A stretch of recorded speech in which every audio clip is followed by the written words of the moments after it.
ਉਹ ਸਿਸਟਮ ਸਭ ਤੋਂ ਵਧੀਆ ਸੀ ਵੀ ਆੜ੍ਹਤੀਏ ਨੂੰ ਪਤਾ ਮੇਰਾ ਕਿਹੜੇ ਕਿਸਾਨ ਦਾ ਕਣਕ ਵੱਢੀ ਹੋਈ ਆ, ਕਿਹੜਾ ਕਿਸ ਸਮੇਂ ਲੈ ਕੇ ਆ ਸਕਦਾ। ਉਹਨੂੰ ਇੱਕ ਅਥਾਰਟੀ ਦੇਣੀ ਚਾਹੀਦੀ ਸੀ, ਤੁਸੀਂ ਇੰਨੀਆਂ ਬੋਰੀਆਂ ਜਾਂ ਉਹਦੀ ਕੋਈ ਰਿਕਾਰਡ ਕੱਢ ਕੇ ਪਿਛਲਾ ਉਹਨੂੰ ਇੱਕ ਕਪੈਸਿਟੀ ਦੇਣ ਦੇ, ਇੱਕ ਦਿਨ 'ਚ ਤੁਸੀਂ 800 1000 2000 ਬੋਰੀ ਆਪਣੀ ਪੈਕ ਕਰ ਲਓ ਤੇ ਤੁਹਾਡੇ ਤੋਂ 2000 ਬੋਰੀ ਲੈ ਲਾਂਗੇ। ਡਿਸਟੈਂਸ ਦਾ ਬਿਮਾਰੀ ਨੂੰ ਦੇਖਦੇ ਹੋਏ ਡਿਸਟੈਂਸ ਰੱਖਣ ਤੇ ਆਪ ਦੀ ਜਗ੍ਹਾ ਉਨੀ ਖੁੱਲੀ ਰੱਖਣ। ਇਹਨਾਂ ਨੇ ਹੁਣ ਪਾਸ ਮਾਰਕੀਟ ਕਮੇਟੀ ਤੋਂ ਦੇਣ ਲਈ ਸ਼ੁਰੂ ਕਰ ਲਏ। ਮਾਰਕੀਟ ਕਮੇਟੀ ਆੜ੍ਹਤੀ ਨੂੰ ਦਿੰਦੀ ਆ ਤਾਂ ਆੜ੍ਹਤੀਆ ਅੱਗੇ ਕਿਸਾਨ ਨੂੰ ਫੋਨ ਕਰਦਾ, ਜਿਸ ਨਾਲ ਫਸਲ ਜਿਹੜੀ ਇਹ ਹੈਗੀ ਆ ਬਰੂਦ ਦਾ ਕੰਮ ਕਰਦੀ ਸੀ ਖੇਚ ਖੜੀ। ਕਿਸਾਨਾਂ ਨੇ ਡਰ ਕੇ ਉਹਨੂੰ ਕੱਟ ਲਿਆ। ਕਿਸੇ ਨੇ ਤਾਂ ਟਰਾਲੀ ਭਰ ਕੇ ਕਿਰਾਏ ਦੀ ਰੱਖੀ ਭਰੀ ਹੋਈ ਆ, ਕਿਸੇ ਨੇ ਖੇਤ ਆਪਣੇ ਰੱਖ ਲਈ, ਕਿਸੇ ਨੇ ਆਪਣੇ ਵਿਹੜੇ ਦੇ ਵਿੱਚ ਰੱਖ ਲਈ। ਪਰਸੋਂ ਚੌਥੇ ਦਾ ਮੌਸਮ ਵੀ ਖਰਾਬ ਹੋ ਰਿਹਾ ਤੇ ਅਗਲਾ ਵੈਦਰ ਵੀ ਕੋਈ ਚੰਗਾ ਨਹੀਂ ਦੱਸਿਆ ਜਾ ਰਿਹਾ। ਜਿਹਦੇ ਸੈਂਟਰ ਛੋਟੇ ਸੈਂਟਰ ਬਣਾਏ ਜਿਹੜੇ ਇਹਨਾਂ ਨੇ ਸ਼ੈਲਰਾਂ ਦੇ ਵਿੱਚ ਸੈਂਟਰ ਬਣਾਏ ਹੋਏ ਨੇ, ਉੱਥੇ ਵੀ ਕਣਕ ਬਾਹਰ ਢੇਰ ਦੇ ਇੱਦਾਂ ਹੀ ਪਈ ਆ, ਜਿਹੜੀ ਕਿ ਮੌਸਮ ਖਰਾਬ ਹੋਣ ਨਾਲ ਉਹ ਵੀ ਖਰਾਬ ਹੋਣ ਦਾ ਖਤਰਾ ਆ ਰਿਹਾ। ਪਰ ਸਰਕਾਰ ਦਾ ਦਾਅਵਾ ਹੈ ਕਿ ਪਿਛਲੇ ਸਾਲ ਨਾਲੋਂ ਹੁਣ ਤੱਕ ਲਗਭਗ ਡਬਲ ਕਣਕ ਦੀ ਖਰੀਦ ਹੋ ਚੁੱਕੀ ਹੈ। ਇਸ ਦਾਅਵਾ ਇਸ ਮੰਡੀ ਦੇ ਸਟੈਂਡਰਡ ਹੈ, ਆਪਾਂ ਇੱਥੋਂ ਲੈ ਲਾਂਗੇ ਮਾਰਕੀਟ ਕਮੇਟੀ ਤੋਂ। ਸਾਨੂੰ ਨਹੀਂ ਲੱਗਦਾ ਕਿ ਡਬਲ ਹੋਈ ਆ ਹਾਲੇ। ਸਤਿ ਸ਼੍ਰੀ ਅਕਾਲ, ਡੇਲੀ ਪੋਸਟ ਪੰਜਾਬੀ ਦੇਖ ਰਹੇ ਹੋ ਤੁਸੀਂ। ਮੈਂ ਹਾਂ ਸਿਮਰਨਜੋਤ ਸਿੰਘ। ਸਰਕਾਰ ਦਾ ਦਾਅਵਾ ਹੈ ਕਿ ਇਸ ਵਾਰ ਕਣਕ ਬਹੁਤ ਸੋਹਣੇ ਤਰੀਕੇ ਦੇ ਨਾਲ ਖਰੀਦੀ ਗਈ ਹੈ। ਡਾਟੇ ਰੋਜ਼ ਆ ਰਹੇ ਹੈ, ਕਿਹਾ ਜਾ ਰਿਹਾ ਹੈ ਕਿ ਲਿਫਟਿੰਗ ਵੀ ਹੋ ਰਹੀ ਹੈ, ਕਿਸੇ ਤਰ੍ਹਾਂ ਦੀ ਕੋਈ ਸਮੱਸਿਆ ਨਹੀਂ ਹੈ। ਪਰ ਬਹੁਤ ਸਾਰੀਆਂ ਗਰਾਊਂਡ ਦੀਆਂ ਐਸੀਆਂ ਦਿੱਕਤਾਂ ਹੈ ਜੋ ਸਰਕਾਰ ਤੱਕ ਨਹੀਂ ਪਹੁੰਚ ਰਹੀਆਂ। ਅਸੀਂ ਲੁਧਿਆਣਾ ਦੀ ਸਲੇਮ ਟਾਬਰੀ ਦਾਣਾ ਮੰਡੀ ਦੇ ਵਿੱਚ ਇਸ ਵੇਲੇ ਮੌਜੂਦ ਹਾਂ। ਤਸਵੀਰਾਂ ਤੁਸੀਂ ਦੇਖ ਸਕਦੇ ਹੋ, ਹਾਲਾਂਕਿ ਲੇਬਰ ਕੰਮ ਕਰ ਰਹੀ ਹੈ, ਆੜ੍ਹਤੀਏ ਲੱਗੇ ਹੋਏ ਨੇ। ਪਾਸ ਸਿਸਟਮ ਦੇ ਉੱਤੇ ਇਸ ਵਾਰ ਜਿਵੇਂ ਤੁਹਾਨੂੰ ਦੱਸਿਆ, ਲਗਾਤਾਰ ਅਸੀਂ ਦੱਸ ਰਹੇ ਹਾਂ ਕਿ ਪਾਸ ਜਿਹਨੂੰ ਜਿਵੇਂ ਮਿਲ ਰਹੇ ਉਵੇਂ ਕਣਕ ਦੀ ਖਰੀਦ ਹੋ ਰਹੀ ਹੈ, ਬਾਰਦਾਨਾ ਉਵੇਂ ਅਲਾਟ ਕੀਤਾ ਜਾ ਰਿਹਾ ਔਰ ਫਿਰ ਕਿਸਾਨ ਜਿਹੜਾ ਆਪਣੀ ਕਣਕ ਮੰਡੀਆਂ ਦੇ ਵਿੱਚ ਲੈ ਕੇ ਆਉਂਦਾ ਹੈ। ਪਰ ਬਹੁਤ ਸਾਰੇ ਛੋਟੇ ਜ਼ਿਮੀਂਦਾਰ ਨੇ ਜਿਨ੍ਹਾਂ ਨੇ ਘਰਾਂ ਦੇ ਵਿੱਚ ਕਣਕ ਵੱਢਣ ਤੋਂ ਬਾਅਦ ਸਟੋਰ ਕੀਤੀ ਹੈ। ਸਲੋ ਪ੍ਰੋਸੈਸ ਦੇ ਦੋਸ਼ ਲੱਗ ਰਹੇ ਕਿ ਪ੍ਰੋਸੈਸ ਬੜਾ ਸਲੋ ਚੱਲ ਰਿਹਾ ਹੈ ਔਰ ਇਹ ਕਿਹਾ ਜਾ ਰਿਹਾ ਹੈ ਕਿ ਕਿੰਨੇ ਕੁ ਦਿਨ ਹੁਣ ਅਕਸਰ ਕਿਸਾਨ ਜਿਹੜਾ ਜ਼ਿਮੀਂਦਾਰ ਹੈ ਉਹ ਕਣਕ ਜਿਹੜਾ ਉਹ ਘਰਾਂ 'ਚ ਰੱਖੂਗਾ। ਸਾਡੇ ਨਾਲ ਹਰਮੀਤ ਸਿੰਘ ਕਾਦੀਆਂ ਸਾਹਿਬ ਨੇ, ਭਾਰਤੀ ਕਿਸਾਨ ਯੂਨੀਅਨ ਕਾਦੀਆਂ ਦੇ ਪ੍ਰਧਾਨ। ਕਾਦੀਆਂ ਸਾਹਿਬ ਸਵਾਗਤ ਹੈ ਜੀ। ਕਾਦੀਆਂ ਸਾਹਿਬ, ਕੀ ਸਮੱਸਿਆ ਕੀ ਆ ਰਹੀ ਹੈ ਜੀ? ਕਿਉਂਕਿ ਸਰਕਾਰ ਤਾਂ ਕਹਿ ਰਹੀ ਹੈ ਕਿ ਬਹੁਤ ਵਧੀਆ ਪ੍ਰਬੰਧ ਨੇ। ਜਿਵੇਂ ਸਰਕਾਰ ਨੇ ਸਾਡੇ ਪ੍ਰਬੰਧ ਸਾਨੂੰ ਦਿਸ਼ਾ ਨਿਰਦੇਸ਼ ਦਿੱਤੇ, ਕਿਸਾਨਾਂ ਨੇ ਪੂਰਾ ਉਸ ਤੇ ਦਿਸ਼ਾ ਨਿਰਦੇਸ਼ ਤੇ ਉਤਰੇ ਤੇ ਉਹਨਾਂ ਨੇ ਪਾਸ ਸਿਸਟਮ ਨੂੰ ਅਲੱਗ-ਅਲੱਗ ਤਰੀਕੇ ਨਾਲ ਪਹਿਲਾਂ ਈ ਪਾਸ ਕਰਾਉਣ ਦੀ ਕੋਸ਼ਿਸ਼ ਕੀਤੀ, ਉਹ ਫੇਲ ਹੋ ਗਿਆ। ਪਹਿਲਾਂ ਆੜ੍ਹਤੀਆਂ ਦੀ 3 ਦਿਨ ਸਟ੍ਰਾਈਕ ਰਹੀ, ਉਹਦੇ ਵਿੱਚ 15 ਤਰੀਕ ਨੂੰ ਖੋਲ੍ਹਿਆ ਤੇ 20 ਤੱਕ ਇਹ ਸਲੇਮ ਟਾਬਰੀ ਮੰਡੀ ਦੇ ਵਿੱਚ ਖਰੀਦ ਨਹੀਂ ਹੋਈ। ਜਦੋਂ 20 ਤੋਂ ਬਾਅਦ ਪਾਸ ਸਿਸਟਮ ਸ਼ੁਰੂ ਹੋਏ ਤਾਂ ਪਾਸ ਅਨਈਵਨ ਦਿੱਤੇ ਗਏ। ਜਿਵੇਂ ਇੱਕ ਆੜ੍ਹਤੀ ਨੂੰ ਜੇ ਪਾਸ 10 ਦਿੱਤੇ ਗਏ ਤਾਂ ਇੱਕ ਨੂੰ ਦਿੱਤੇ ਹੀ ਨਹੀਂ ਗਏ, ਤਾਂ ਕਈ ਲੇਬਰ ਰਹਿ ਜਾਂਦੀ ਸੀ ਬੈਠਣ ਤੇ 10 ਵਾਲਾ ਆਪਣੇ ਉਹਨੇ ਪਾਸ ਕਵਰ ਨਹੀਂ ਕਰ ਪਾਉਂਦਾ ਸੀ। ਉਹਦਾ ਕਾਰਨ ਕੀ ਕਿ ਕਿਸੇ ਨੂੰ ਇੱਕ ਵੀ ਨਹੀਂ ਮਿਲਿਆ, ਕਿਸੇ ਨੂੰ 10 ਮਿਲ ਰਹੇ ਆ। ਇਹੀ ਮਿਸ ਮੈਨੇਜਮੈਂਟ ਇੱਥੇ ਹੋ ਰਹੀ ਆ ਜੀ, ਵੀ ਬਰਾਬਰ ਜੇ ਆੜ੍ਹਤੀਆਂ ਨੂੰ ਪਾਸ ਦੇਣ ਦੀ ਪਹਿਲਾਂ ਗੱਲ ਸ਼ੁਰੂ ਕੀਤੀ ਗਈ ਸੀ। ਪੰਨੂ ਸਾਹਿਬ ਨੇ ਬਿਆਨ ਦਿੱਤਾ ਸੀ ਵੀ ਆੜ੍ਹਤੀਏ ਇੱਕ ਪਾਸ ਦੇਣਗੇ, ਕਿਸਾਨ ਉਸ ਪਾਸ ਤੇ ਕਣਕ ਲੈ ਕੇ ਆਊਗਾ। ਉਹ ਸਿਸਟਮ ਸਭ ਤੋਂ ਵਧੀਆ ਸੀ ਵੀ ਆੜ੍ਹਤੀਏ ਨੂੰ ਪਤਾ ਮੇਰਾ ਕਿਹੜੇ ਕਿਸਾਨ ਦਾ ਕਣਕ ਵੱਢੀ ਹੋਈ ਆ, ਕਿਹੜਾ ਕਿਸ ਸਮੇਂ ਲੈ ਕੇ ਆ ਸਕਦਾ। ਉਹਨੂੰ ਇੱਕ ਅਥਾਰਟੀ ਦੇਣੀ ਚਾਹੀਦੀ ਸੀ, ਤੁਸੀਂ ਇੰਨੀਆਂ ਬੋਰੀਆਂ ਜਾਂ ਉਹਦੀ ਕੋਈ ਰਿਕਾਰਡ ਕੱਢ ਕੇ ਪਿਛਲਾ ਉਹਨੂੰ ਇੱਕ ਕਪੈਸਿਟੀ ਦੇਣ ਦੇ, ਇੱਕ ਦਿਨ 'ਚ ਤੁਸੀਂ 800 1000 2000 ਬੋਰੀ ਆਪਣੀ ਪੈਕ ਕਰ ਲਓ ਤੇ ਤੁਹਾਡੇ ਤੋਂ 2000 ਬੋਰੀ ਲੈ ਲਾਂਗੇ। ਡਿਸਟੈਂਸ ਦਾ ਬਿਮਾਰੀ ਨੂੰ ਦੇਖਦੇ ਹੋਏ ਡਿਸਟੈਂਸ ਰੱਖਣ ਤੇ ਆਪ ਦੀ ਜਗ੍ਹਾ ਉਨੀ ਖੁੱਲੀ ਰੱਖਣ। ਉਸ ਤਰ੍ਹਾਂ ਕਰਨਾ ਚਾਹੀਦਾ ਸੀਗਾ, ਪਰ ਇਹਨਾਂ ਨੇ ਹੁਣ ਪਾਸ ਮਾਰਕੀਟ ਕਮੇਟੀ ਤੋਂ ਦੇਣ ਲਈ ਸ਼ੁਰੂ ਕਰ ਲਏ। ਮਾਰਕੀਟ ਕਮੇਟੀ ਆੜ੍ਹਤੀ ਨੂੰ ਦਿੰਦੀ ਆ ਤਾਂ ਆੜ੍ਹਤੀਆ ਅੱਗੇ ਕਿਸਾਨ ਨੂੰ ਫੋਨ ਕਰਦਾ, ਜਿਸ ਨਾਲ ਫਸਲ ਜਿਹੜੀ ਇਹ ਹੈਗੀ ਆ ਬਰੂਦ ਦਾ ਕੰਮ ਕਰਦੀ ਸੀ ਖੇਚ ਖੜੀ। ਕਿਸਾਨਾਂ ਨੇ ਡਰ ਕੇ ਉਹਨੂੰ ਕੱਟ ਲਿਆ। ਕਿਸੇ ਨੇ ਤਾਂ ਟਰਾਲੀ ਭਰ ਕੇ ਕਿਰਾਏ ਦੀ ਰੱਖੀ ਭਰੀ ਹੋਈ ਆ, ਕਿਸੇ ਨੇ ਖੇਤ ਆਪਣੇ ਰੱਖ ਲਈ, ਕਿਸੇ ਨੇ ਆਪਣੇ ਵਿਹੜੇ ਦੇ ਵਿੱਚ ਰੱਖ ਲਈ। ਪਰਸੋਂ ਚੌਥੇ ਦਾ ਮੌਸਮ ਵੀ ਖਰਾਬ ਹੋ ਰਿਹਾ ਤੇ ਅਗਲਾ ਵੈਦਰ ਵੀ ਕੋਈ ਚੰਗਾ ਨਹੀਂ ਦੱਸਿਆ ਜਾ ਰਿਹਾ ਕਿਸਾਨਾਂ ਵਾਸਤੇ। ਮੇਰੇ ਖਿਆਲ ਹਰਿਆਣੇ ਨੇ ਇਸ ਤਰ੍ਹਾਂ ਕੀਤਾ, ਸਿੱਧਾ ਆੜ੍ਹਤੀਏ ਦੇ ਨਾਲ ਉਹਨਾਂ ਨੇ ਕਰਕੇ ਔਰ ਪਾਸ ਹੈ। ਇੱਕ ਇਹ ਪ੍ਰੋਬਲਮ ਕੀ ਹੈ ਕਿ ਪਾਸ ਦੇ ਉੱਤੇ ਹੀ ਬਾਰਦਾਨਾ ਇਸ਼ੂ ਹੋ ਰਿਹਾ। ਇੱਕ ਪਾਸ ਤੇ ਕਿੰਨਾ ਬਾਰਦਾਨਾ ਇਸ਼ੂ ਹੁੰਦਾ? ਇਹਦੀ ਕੋਈ ਲਿਮਿਟ ਨਹੀਂ, ਕੁਛ ਸਿਸਟਮ ਨਹੀਂ ਹੈਗਾ, ਕੋਈ ਰਿਕਮੈਂਡੇਸ਼ਨ ਨਹੀਂ ਵੀ ਕਿੰਨੇ ਪਾਸ ਤੇ ਕਿੰਨਾ ਇਹਦਾ ਬਾਰਦਾਨਾ ਸ਼ੁਰੂ ਕੀਤਾ ਜਾਊਗਾ। ਸਾਨੂੰ ਹਾਲੇ ਤੱਕ ਇਹ ਗੱਲ ਨਹੀਂ ਪਤਾ। ਪਰ ਜਿਵੇਂ ਹਰਿਆਣੇ ਦੀ ਆਪਾਂ ਗੱਲ ਕੀਤੀ ਸੀ, ਉਹਨਾਂ ਨੇ ਇੱਕ ਹੋਰ ਗੱਲ ਕੀਤੀ ਸੀ ਵੀ ਜੇ ਕਿਸਾਨ ਘਰੇ ਰੱਖ ਲੈਂਦਾ ਫਸਲ, ਜਿਹੜੀ ਪਹਿਲਾਂ ਗੱਲ ਵੀ ਆਈ ਸੀ ਆਪਣੇ ਪੰਜਾਬ 'ਚ ਵੀ ਘਰੋਂ ਵੀ ਕਿਸਾਨ ਦੀ ਚੱਕੀ ਜਾ ਸਕਦੀ ਹੈ। ਤੇ ਜਿਹੜੀ ਪੈਕਿੰਗ ਇੱਥੇ ਹੋ ਰਹੀ ਹੈ, ਜੇ ਕਿਸਾਨ ਦੇ ਵਿਹੜੇ 'ਚੋਂ ਵੀ ਪੈਕ ਹੋ ਜੇ ਤਾਂ ਉਹ ਵੀ ਕਿਉਰ ਹੋ ਸਕਦੀ ਹੈ ਬਿਮਾਰੀ। ਅਲੱਗ-ਅਲੱਗ ਕਿਸਾਨ ਇੱਕ ਕਿਸਾਨ ਆਪਣਾ ਫ੍ਰੀ ਹੁੰਦਾ ਆ ਜਾਊਗਾ, ਉਹਨੇ ਆਪਣੇ ਵਿਹੜੇ 'ਚ ਕਿਸਾਨ ਲੱਗਦੀ। ਕਈਆਂ ਨੇ ਉਹ ਗੱਲ ਸੁਣ ਕੇ ਆਪਣੇ ਵਿਹੜੇ 'ਚ ਕਣਕ ਰੱਖ ਲਈ, ਜਿਹੜੀ ਹੁਣ ਰੀਫਿਲ ਕਰਨ ਵਾਸਤੇ ਇੱਕ ਅਲੱਗ ਖਰਚਾ ਕਿਸਾਨ ਦੇ ਖੜਾ ਉਹਦਾ ਹੋ ਗਿਆ। ਖਰਚਾ ਕਿੰਨਾ ਕਰੀ ਰੀਫਿਲਿੰਗ ਦਾ? ਇੱਕ ਟਰਾਲੀ ਭਰਾਉਣ ਦਾ ਘੱਟੋ ਘੱਟ 2500 ਰੁਪਏ ਖਰਚਾ ਜੀ। 500 ਰੁਪਏ ਦਿਹਾੜੀ ਆ, 5 ਬੰਦੇ ਲੱਗਦੇ ਆ, 100 ਤਾਂ ਮਤਲਬ ਪਹਿਲਾਂ ਇਹ ਸੀ ਕਿ ਸਿੱਧਾ ਜਿਹੜਾ ਕਿਸਾਨ ਸੀਗਾ ਉਹ ਖੇਤ ਤੋਂ ਸਿੱਧਾ ਆਪਦੀ ਕਣਕ ਲਿਆ ਕੇ ਮੰਡੀ ਸਿੱਟਦਾ ਸੀਗਾ। ਹਾਂਜੀ ਹਾਂਜੀ। ਉਹਦੀ ਇੱਕ ਵਾਰੀ ਦੀ ਰੀਫਿਲਿੰਗ ਉਹਨੂੰ ਪੈਂਦੀ ਸੀ, ਉਹ ਵੀ ਡਾਇਰੈਕਟ ਕਈ ਵਾਰੀ ਡਾਇਰੈਕਟ ਉਹਦੇ ਕੰਬਾਈਨ ਨਾਲ ਕੰਬਾਈਨ ਨਾਲ ਡਾਇਰੈਕਟ ਹੋ ਜਾਂਦੀ ਹੈ। ਹੁਣ ਉਹ ਜਾ ਕੇ ਪਹਿਲਾਂ ਆਪਦੇ ਘਰ ਦੇ ਵਿੱਚ ਸਿੱਟ ਰਿਹਾ, ਔਰ ਘਰ ਤੋਂ ਬਾਅਦ ਫਿਰ ਦੁਬਾਰਾ ਰੀਫਿਲ ਕਰਕੇ ਕਰ ਰਿਹਾ। ਉਹਦੇ ਵਾਸਤੇ ਉਹਨੂੰ ਰੀਫਿਲ ਦਾ ਵੀ ਖਰਚਾ, ਪਰ ਉਹਦੇ ਨਾਲ ਇੱਕ ਡਰ ਵੀ ਹੈ, ਜਿਹੜਾ ਮੌਸਮ ਖਰਾਬ ਆ, ਕਿਸੇ ਵਿਹੜੇ 'ਚ ਪਈ ਆ ਗਿੱਲੀ ਹੋ ਗਈ ਕਣਕ, ਦੁਬਾਰਾ ਇਹ ਪਰਚੇਸ ਦੇ ਕਾਬਲ ਨਹੀਂ ਰਹਿਣੀ, ਡਿਸਕਲਰ ਹੋ ਜੂ ਜਾਂ ਮੋਇਸਚਰ ਵੱਧ ਜੂਗਾ। ਹੁਣ ਜਿਵੇਂ ਕਿ ਆਪਾਂ ਕਹਿ ਲਈਏ ਸੀਜ਼ਨ ਦਾ 50% ਆਪਾਂ ਕਵਰ ਕਰ ਚੁੱਕੇ ਹਾਂ, 60%। ਤਾਂ ਜਿਹੜਾ ਸਿਸਟਮ ਇਹਨਾਂ ਨੇ ਚਲਾਉਣਾ ਸੀ ਉਹ ਸਮੂਥਲੀ ਇਸ ਤੋਂ ਬਾਅਦ ਚੱਲਣਾ ਚਾਹੀਦਾ ਸੀ। ਜਿਹੜੀ ਆਸ ਸੀ ਸਾਨੂੰ ਵੀ ਸਟਾਰਟਿੰਗ ਵੇਲੇ ਨਵਾਂ ਸਿਸਟਮ ਸੀ, ਸਾਨੂੰ ਵੀ ਨਹੀਂ ਸਮਝ ਆ ਰਹੀ ਸੀ, ਆੜ੍ਹਤੀਆਂ ਨੂੰ ਵੀ ਇਸ ਦੇ ਜਿਹੜੇ ਅਫਸਰ ਸਾਹਿਬਾਨ ਸੀ ਇਹਨਾਂ ਨੂੰ ਵੀ ਸਮਝ ਨਹੀਂ ਆ ਰਹੀ ਸੀ। ਪਰ ਹੁਣ ਇੱਕ ਸਿਸਟਮ ਬਣ ਚੁੱਕਿਆ, ਤੁਸੀਂ ਪਾਸ ਹਰ ਆੜ੍ਹਤੀ ਨੂੰ ਬਰਾਬਰ ਦੇ ਇਸ਼ੂ ਕਰ ਦਿਓ। ਆੜ੍ਹਤੀ ਆਪਣੇ ਲੈਵਲ ਤੇ ਬਾਰਦਾਨਾ ਉਹਨੂੰ ਪ੍ਰੋਵਾਈਡ ਕਰੋ। ਇਹ ਮੰਡੀ ਦੇ ਵਿੱਚ ਜ਼ਿਆਦਾ ਬਾਰਦਾਨੇ ਦੀ ਆਵਾਜ਼ ਆਈ ਹੋਈ ਆ ਵੀ ਬਾਰਦਾਨਾ ਨਹੀਂ ਕਵਰ ਹੋ ਰਿਹਾ। ਨਾਲ ਹੀ ਜਿਹੜੇ ਸ਼ਹਿਰਾਂ ਦੇ ਵਿੱਚ ਸੈਂਟਰ ਬਣਾਏ ਹੋਏ ਨੇ, ਅੱਜ ਮੈਨੂੰ ਸੈਂਟਰਾਂ ਤੋਂ ਵੀ ਆਇਆ ਵੀ ਉੱਥੇ ਵੀ ਬਾਰਦਾਨਾ ਨਹੀਂ ਪਹੁੰਚਿਆ। ਜਿਹੜੇ ਸੈਂਟਰ ਛੋਟੇ ਸੈਂਟਰ ਬਣਾਏ, ਜਿਹੜੇ ਇਹਨਾਂ ਨੇ ਸ਼ਹਿਰਾਂ ਦੇ ਵਿੱਚ ਸੈਂਟਰ ਬਣਾਏ ਹੋਏ ਨੇ, ਉੱਥੇ ਵੀ ਕਣਕ ਬਾਹਰ ਢੇਰ ਦੇ ਇੱਦਾਂ ਹੀ ਪਈ ਆ, ਜਿਹੜੀ ਕਿ ਮੌਸਮ ਖਰਾਬ ਹੋਣ ਨਾਲ ਉਹ ਵੀ ਖਰਾਬ ਹੋਣ ਦਾ ਖਤਰਾ ਆ ਰਿਹਾ।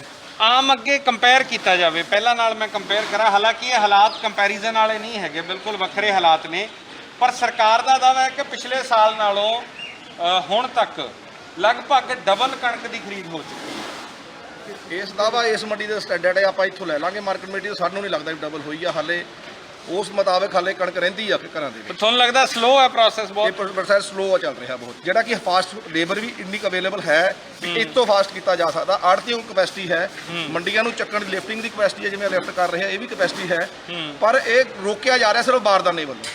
ਇੱਕ ਮੈਂ ਤਸਵੀਰ ਦਿਖਾਉਣਾ ਚਾਹੁੰਦਾ, ਕੈਮਰਾਮੈਨ ਤਸਵੀਰ ਦਿਖਾਉਣ ਪਰਲੇ ਪਾਸੇ ਵਾਲਾ ਸ਼ੈੱਡ, ਆਹ ਸ਼ੈੱਡ ਵੀ ਦਿਖਾ ਸਕਦੇ ਪਿੱਛੇ। ਇਹ ਤਾਂ ਕਣਕ ਸਿੱਟੀ ਹੋਈ ਹੈ, ਪਿੱਛੇ ਬਾਰਦਾਨੇ ਬੋਰੀਆਂ ਦੇ ਵਿੱਚ ਜਿਹੜਾ ਇਹ ਭਰ ਕੇ ਸਾਰੀ ਕਣਕ ਜਿਹੜੀ ਹੈ ਇਹ ਪਈ ਹੈ। ਇਹ ਖਰੀਦੀ ਹੋਈ ਕਣਕ ਹੈ, ਇਹ ਖਰੀਦੀ। ਆਮ ਤੌਰ ਤੇ ਕਣਕ ਸ਼ੈੱਡਾਂ ਥੱਲੇ ਨਹੀਂ ਦਿਖਦੀ ਸਾਨੂੰ ਇੱਥੇ। ਇਹ 24 ਘੰਟੇ ਦੇ ਵਿੱਚ ਸਰਕਾਰ ਨੇ ਇਹ ਚੱਕਣੀ ਹੁੰਦੀ ਹੈ। 24 ਘੰਟੇ ਲਿਫਟ ਕਰਨੀ ਹੋ ਜਾਂਦੀ, ਨਹੀਂ ਤਾਂ ਚਲਾਨ ਕੱਟਿਆ ਜਾਂਦਾ। ਚਲਾਨ ਕੱਟਿਆ ਜਾ ਸਕਦਾ ਰੂਲ ਦੇ ਮੁਤਾਬਕ। 48 ਘੰਟੇ ਦੇ ਬਾਅਦ ਚਲਾਨ ਇਹਦਾ ਕੱਟਿਆ ਜਾ ਸਕਦਾ ਹੈ।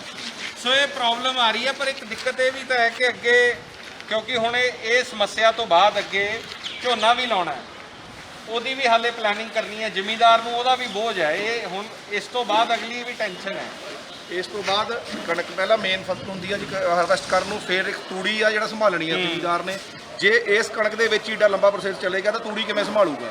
ਤੂੜੀ ਤੋਂ ਬਾਅਦ ਫਿਰ ਅਗਲੀ ਫਸਲ ਜਿਹੜੀ ਸੋਨੇ ਦੀ ਮੁੱਖ ਫਸਲ ਆਪਣੀ ਝੋਨਾ ਆ ਜਾਂਦੀ ਆ, ਉਹਦੇ ਬਾਰੇ ਮੈਂ ਗੱਲ ਕਰਨਾ ਚਾਹੁੰਦਾ ਵੀ ਉਹਦੇ ਬਾਰੇ ਵੀ ਦੂਜੀ ਚੀਜ਼ ਦੇ ਬੰਦੇ, ਕਿਉਂਕਿ ਲੇਬਰ ਦੀ ਬਹੁਤ ਵੱਡੀ ਘਾਟ ਆਉਣ ਦੀ ਸੰਭਾਵਨਾ ਕਿ ਜੇ ਇਹ ਲਾਕਡਾਊਨ ਇਦੋਂ ਵੀ ਵੱਧ ਗਿਆ ਤਾਂ ਲੇਬਰ ਕਿਸੇ ਹਾਲਤ ਵਿੱਚ ਪੰਜਾਬ 'ਚ ਆ ਨਹੀਂ ਸਕਦੀ। ਜਿਹੜੀ ਸੀਜ਼ਨਲ ਲੇਬਰ ਹੁੰਦੀ ਸੀ, ਇੱਕ ਸਪੈਸ਼ਲਿਸਟ ਹੁੰਦੀ ਸੀ ਜਿਹੜੀ ਆ ਕੇ ਹੱਥੀਂ ਝੋਨਾ ਲਾਉਂਦੀ ਸੀ, ਉਹਦਾ ਹੁਣ ਬਦਲ ਪੀਏਯੂ ਨੇ ਪਿੱਛੇ ਜੇ DSR ਦੀ ਮਸ਼ੀਨ ਬਾਰੇ ਦੱਸਿਆ, ਡਾਇਰੈਕਟ ਸੋਇੰਗ ਰਾਈਸ ਮਸ਼ੀਨ ਦੇ ਹਿਸਾਬ ਨਾਲ ਕਰੋ। ਪਰ ਜਦੋਂ ਅਸੀਂ ਇੰਪਲੀਮੈਂਟ ਲੈਣ ਬਾਰੇ ਕਿਸੇ ਨੂੰ ਫੋਨ ਕਰਦੇ ਆ ਜਾਂ ਪਹੁੰਚ ਕਰਦੇ ਆ, ਉਹ ਕਹਿੰਦੇ ਸਾਡੇ ਕੋਲ ਮਟੀਰੀਅਲ ਹੀ ਹੈ ਨਹੀਂ, ਅਸੀਂ ਬਣਾ ਕੇ ਹੀ ਨਹੀਂ ਦੇ ਸਕਦੇ। ਤਾਂ ਇਹਨਾਂ ਦੀ ਰਿਕਮੈਂਡੇਸ਼ਨ ਫਿਰ ਕੀ ਰਹਿ ਜਾਂਦੀ ਹੈ? ਜੇ ਆਹੀ ਰਿਕਮੈਂਡੇਸ਼ਨ 1-2 ਸਾਲ ਪਹਿਲਾਂ ਕਰ ਦਿੰਦੇ ਤਾਂ ਇਹਦਾ ਮੱਚ ਬੈਟਰ ਰਿਜ਼ਲਟ ਆ ਜਾਂਦਾ ਤੇ ਅੱਜ ਉਹ ਯੂਜ਼ ਹੋ ਜਾਂਦੀ। ਪਹਿਲਾ ਸਾਲ DSR ਦਾ ਵੀ ਹੋਊਗਾ ਤੇ ਇੰਪਲੀਮੈਂਟ ਨਾ ਮਿਲਣ ਕਾਰਨ ਵੀ ਕਿਸਾਨ ਪਰੇਸ਼ਾਨ ਨੇ। ਬਹੁਤ ਵੱਡਾ ਦੁਚਿੱਤੀ 'ਚ ਹੋਇਆ ਪਿਆ, ਜਿਹੜੀ ਕਿ ਸਰਕਾਰ ਨੂੰ ਫਰੰਟ ਲੈਵਲ ਤੇ ਆ ਕੇ ਐਗਰੀਕਲਚਰ ਡਿਪਾਰਟਮੈਂਟ ਨੂੰ ਕਿਸਾਨ ਦੀ ਹੈਲਪ ਕਰਨੀ ਚਾਹੀਦੀ। ਕਾਦੀਆ ਸਾਹਿਬ, ਤੁਹਾਨੂੰ ਇਹ ਵੀ ਲੱਗਦਾ ਕਿ ਅੱਗੇ ਪਿਛਲੇ ਤੋਂ ਪਿਛਲੇ ਸਾਲ ਪਰਾਰ 20 ਜੂਨ ਦੀ ਡੇਟ ਮਿੱਥੀ ਸੀ, ਪਰ ਮੇਰੇ ਖਿਆਲ ਸੀਗੀ 15 ਜੂਨ ਦੀ ਤਰੀਕ ਜਿਹੜੀ ਝੋਨਾ ਲਾਉਣ ਦੀ। ਇਸ ਵਾਰੀ ਇਸ ਤਰੀਕ ਦੇ ਵਿੱਚ ਨਹੀਂ ਪੈਣਾ ਚਾਹੀਦਾ, ਕਿਉਂਕਿ ਬਹੁਤ ਸਾਰੇ ਫੈਕਟਰਸ ਹੈ ਜਿਹੜੇ ਪਹਿਲਾਂ ਨਾਲ ਕੰਪੇਅਰ ਨਹੀਂ ਹੋ ਸਕਦੇ। ਇੱਕ ਬਹੁਤ ਸਾਰੇ ਫੈਕਟਰ ਨੇ ਜਿਹਦੇ ਵਿੱਚ ਗੱਲ ਆ ਰਹੀ ਹੈ ਵੀ ਪੂਸਾ 44 ਨਹੀਂ ਲਾਉਣ ਦੇਣਾ ਇਹਨਾਂ ਨੂੰ, ਵੀ ਲੌਂਗ ਟਰਮ ਵੈਰਾਈਟੀ ਆ, ਵੀ ਉਹ ਨਹੀਂ ਪਰਚੇਜ਼ ਕਰਨੀ। ਵਿੱਚ ਗੱਲ ਆ ਰਹੀ ਹੈ 20 ਤਰੀਕ ਜਾਂ 15 ਤਰੀਕ, ਇਹ ਸਿਰਫ ਆਪਾਂ ਗਰਾਊਂਡ ਵਾਟਰ ਸੰਭਾਲਣ ਲਈ ਕੀਤੀ ਗਈਆਂ ਸੀ। ਗਰਾਊਂਡ ਵਾਟਰ ਨੂੰ ਅਸੀਂ ਵੀ ਮੇਨ ਰੱਖਦੇ ਹਾਂ ਕਿ ਫਾਰਮਰ ਦੀ ਲੋੜ ਵੀ ਹੈ, ਇੱਕ ਆਵਾਮ ਦੀ ਲੋੜ ਵੀ ਆ, ਵੀ ਆਪਾਂ ਨਾ ਅਜਾਇਆ ਜਾਣ ਦਈਏ। ਇਹਦੀਆਂ ਜਿਹੜੀ ਵਿਧੀਆਂ ਸੀਗੀਆਂ, ਜਿਵੇਂ ਕਿ ਵੱਟਾਂ ਦੇ ਉੱਤੇ ਝੋਨਾ ਲਾਉਣਾ, ਇਹਦੀ ਵਿਧੀ ਹੈ ਜਿਵੇਂ DSR ਡਾਇਰੈਕਟ ਸੋਇੰਗ ਦੇ ਵਿੱਚ ਆਪਾਂ ਮਈ ਦੇ ਵਿੱਚ ਹੀ DSR ਨੂੰ 20 ਮਈ ਤੋਂ ਰਿਕਮੈਂਡ ਕਰਦੀ ਆ PAU, ਆਪਾਂ ਲਾ ਸਕਦੇ ਆ 15 ਜੂਨ ਤੱਕ ਲੱਗ ਸਕਦਾ। ਤਾਂ ਇਹੋ ਜਿਹੀਆਂ ਕਿੰਨੀਆਂ ਟੈਕਨੋਲੋਜੀ ਸੀਗੀਆਂ ਜਿਹੜੀ ਯੂਜ਼ ਕਰ ਲੈਣੀ ਚਾਹੀਦੀਆਂ ਸੀਗੀਆਂ ਕਾਫੀ ਪਹਿਲਾਂ, ਜਿਹੜੀਆਂ ਹੁਣ ਆ ਰਹੀਆਂ, ਚਲੋ ਹੁਣ ਆਈਆਂ, ਲੇਟ ਆਈਆਂ ਪਰ ਦੁਰਸਤ ਆਈਆਂ। ਇਹੋ ਜਿਹੀਆਂ ਜੋ ਵਿਧੀਆਂ ਆ ਗਈਆਂ ਤਾਂ ਤਰੀਕ ਰੱਖਣ ਦੀ ਕੋਈ ਮੁੱਖ ਗੱਲ ਨਹੀਂ ਰਹਿਣੀ। ਜੋ DSR ਆ ਗਈ ਜਾਂ ਵੱਟਾਂ ਵਾਲਾ ਝੋਨਾ ਵਾ, ਜਿਵੇਂ ਵੱਟਾਂ ਵਾਲੇ ਝੋਨੇ ਨੂੰ ਤੁਸੀਂ 1 ਜੂਨ ਵੀ ਕਰ ਦਿੰਦੇ ਹੋ ਤਾਂ ਵੀ ਉਹ ਪਾਣੀ ਦੀ ਖਪਤ ਘੱਟ ਲੈਂਦਾ। ਬਿਜਲੀ ਇਸ ਟਾਈਮ ਤੁਹਾਡੇ ਕਹਿਣ ਕੋਈ ਹਾਲਾਤ ਨਾਰਮਲ ਨਹੀਂ ਹੈ, ਇੰਡਸਟਰੀ ਸਾਰੀ ਪੰਜਾਬ ਦੀ ਬੰਦ ਆ, ਬਿਜਲੀ ਤਕਰੀਬਨ, ਸਰਪਲਸ ਆ ਬਿਲਕੁਲ। ਇਹਨਾਂ ਕੋਲ ਤਾਂ ਬਿਜਲੀ ਦਾ ਇਹਨਾਂ ਦਾ ਕੋਈ ਬਹਾਨਾ ਨਹੀਂ ਵੀ ਇਹ ਬਿਜਲੀ ਪਹਿਲਾਂ ਦੇ ਦੇਣ। ਨਹੀਂ ਹੈ, ਬਿਲਕੁਲ ਨਹੀਂ ਤੇ ਹੈ। ਇਹਨਾਂ ਨੂੰ ਮੈਂ ਇਹ ਚਾਹੁੰਦਾ ਵੀ 10 ਤਰੀਕ ਮਈ ਤੋਂ ਜੇ DSR ਲਗਵਾਉਣਾ ਜੋ ਰਿਕਮੈਂਡ PAU ਕਰਦੀ ਆ, ਇਹਨਾਂ ਨੂੰ 10 ਘੰਟੇ ਬਿਜਲੀ ਰੋਜ਼ਾਨਾ ਦੇਣੀ ਚਾਹੀਦੀ ਆ, ਜਿੱਥੇ ਕਿ ਰੌਣੀ ਹੋ ਕੇ ਉਹ DSR ਲੱਗ ਜੂਗਾ। ਉਸ ਤੋਂ ਬਾਅਦ 20 ਦਿਨ ਪਾਣੀ ਨਹੀਂ ਮੰਗਦਾ। ਇੱਕ ਵਾਰੀ ਜਿਹੜੇ ਟਾਈਮ ਪਾਣੀ ਮੰਗਦਾ ਉਹ 10-15 ਦਿਨ ਤੁਸੀਂ ਉਹਨੂੰ ਇਰੀਗੇਸ਼ਨ ਜ਼ਿਆਦਾ ਟਾਈਮ ਲਈ 10-10 12-12 ਘੰਟੇ ਵੀ ਬਿਜਲੀ ਦੇ ਕੇ ਜਲਦੀ ਉਹਨੂੰ ਰੌਣੀ ਕਰ ਸਕਦੇ ਆ ਤੇ ਉਹਦੇ ਨਾਲ DSR ਲੱਗ ਸਕਦਾ। ਅਗਲਾ ਪਾਣੀ ਉਹ ਜੂਨ ਦੇ ਵਿੱਚ 5-10 ਜੂਨ ਨੂੰ ਜਾ ਕੇ ਕਿਤੇ ਮੰਗੂਗਾ। ਇੱਕ ਇਹ ਵੀ ਮੇਰੇ ਤੱਕ ਪਹੁੰਚਿਆ ਕਿ ਆੜਤੀਆ ਪ੍ਰੈਫਰ ਕਰ ਰਿਹਾ ਕਿ ਛੋਟਾ ਜ਼ਿਮੀਂਦਾਰ ਹੈ ਜਿਹੜਾ ਉਹਦੀ ਕਣਕ ਖਰੀਦ ਪਹਿਲਾਂ ਲਈ ਜਾਵੇ। ਬਹੁਤ ਸਾਰੇ ਵੱਡੇ ਜ਼ਿਮੀਂਦਾਰਾਂ ਨੂੰ ਰੋਕਿਆ ਹੋਇਆ ਹਾਲੇ ਕਿ ਤੁਸੀਂ ਹਾਲੇ ਰੁਕ ਜਾਓ। ਉਹ ਬੜੇ ਫੈਕਟਰ ਆ ਜੀ, ਉਹਦੇ ਵਿੱਚ ਛੋਟਾ ਜ਼ਿਮੀਂਦਾਰ ਕੋਲ ਪਹਿਲਾਂ ਸਾਧਨ ਨਹੀਂ ਹੁੰਦਾ ਇੱਕ ਆਉਣ ਦਾ ਇੱਥੇ ਮੰਡੀ ਦੇ ਵਿੱਚ, ਕਿਰਾਏ ਤੇ ਟਰਾਲੀ ਕਰਦਾ। ਤਾਂ ਜਦੋਂ ਕਿਰਾਏ ਤੇ ਟਰਾਲੀ ਕਰਦਾ ਤਾਂ ਉਹ ਪਹਿਲ ਭਾਲਦਾ ਵੀ ਮੈਨੂੰ ਪਹਿਲ ਦੇ ਦੇ ਜਾਂ ਮੇਰੀ ਕਿਰਾਇਆ ਲੱਗ ਜੂਗਾ, 2 ਦਿਨ ਖੜੀ ਰਹਿ ਗਈ, 2 ਦਿਨ ਦਾ ਕਿਰਾਇਆ ਪਾ ਦੇਣਾ। ਇੱਕ ਰੀਜ਼ਨ ਆ। ਦੂਜਾ ਰੀਜ਼ਨ ਆ ਕਈ ਵਾਰੀ ਉਹਨੇ ਪੈਸੇ ਹੱਥੀਂ ਉਧਾਰ ਫੜੇ ਹੁੰਦੇ ਨੇ ਤੇ ਆੜਤੀ ਨੂੰ ਫਿਕਰ ਹੁੰਦਾ ਵੀ ਕਿਤੇ ਸਲਿੱਪ ਨਾ ਕਰ ਜੇ, ਕਿਤੇ ਹੋਰ ਪਾਸੇ ਨਾ ਚਲੇ ਜਾਵੇ, ਤਾਂ ਪਹਿਲ ਦੇ ਆਧਾਰ ਤੇ ਉਹਨੂੰ ਰੱਖਦੇ ਆ ਵੀ ਉਹ ਪਹਿਲਾਂ ਲਾਇਆ ਜਾਵੇ। ਵੱਡੇ ਜ਼ਿਮੀਂਦਾਰਾਂ ਕੋਲ ਕਈ ਵਾਰੀ ਅਰੇਂਜਮੈਂਟ ਹੁੰਦਾ ਘਰੇ ਉਤਾਰਨ ਦਾ, ਜਾਂ ਉਹਨਾਂ ਨੇ ਪੈਸੇ ਨਹੀਂ ਫੜੇ ਹੁੰਦੇ ਉਹਨੂੰ ਰੱਖਦੇ ਨੇ। ਪਰ ਇਸ ਟਾਈਮ ਜਿਹੜੀ ਚੇਤੀ ਹੁਣ ਇਹ ਫਸੀ ਹੋਈ ਆ ਵੀ 50-60% ਜਦੋਂ ਪਰਚੇਜ਼ ਆਪਣੀ ਹੋ ਗਈ ਆ, ਇਸ ਤੋਂ ਬਾਅਦ ਸਿਸਟਮ ਸਮੂਥ ਚੱਲ ਜਾਣਾ ਚਾਹੀਦਾ ਸੀ। ਇੱਕ ਸਮਝ ਆ ਜਾਣੀ ਚਾਹੀਦੀ ਸੀ ਐਡਮਿਨਿਸਟ੍ਰੇਸ਼ਨ ਨੂੰ ਵੀ, ਆੜਤੀਆਂ ਨੂੰ ਵੀ, ਕਿਸਾਨਾਂ ਨੂੰ ਵੀ ਇਹ ਸਮੂਥ ਆ।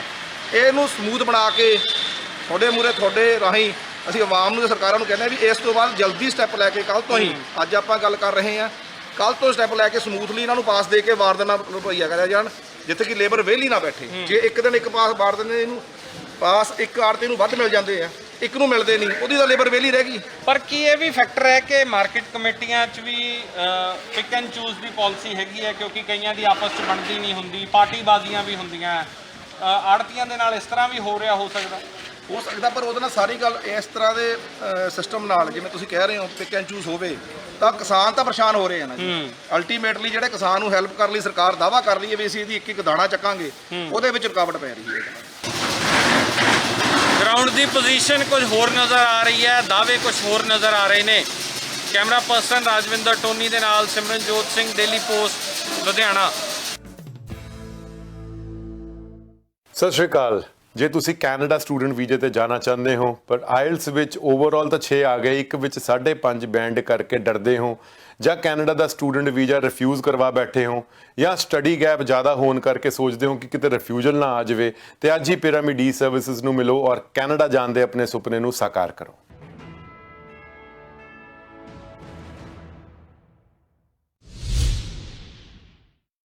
ਉਹ ਸਿਸਟਮ ਸਭ ਤੋਂ ਵਧੀਆ ਸੀ ਵੀ ਆੜਤੀਏ ਨੂੰ ਪਤਾ ਮੇਰਾ ਕਿਹੜੇ ਕਿਸਾਨ ਦਾ ਕਣਕ ਵੱਢੀ ਹੋਈ ਆ, ਕਿਹੜਾ ਕਿਸ ਸਮੇਂ ਲੈ ਕੇ ਆ ਸਕਦਾ, ਉਹਨੂੰ ਇੱਕ ਅਥਾਰਟੀ ਦੇਣੀ ਚਾਹੀਦੀ ਸੀ। ਤੁਸੀਂ ਇੰਨੀਆਂ ਬੋਰੀਆਂ ਜਾਂ ਉਹਦੀ ਕੋਈ ਰਿਕਾਰਡ ਕੱਢ ਕੇ ਪਿਛਲਾ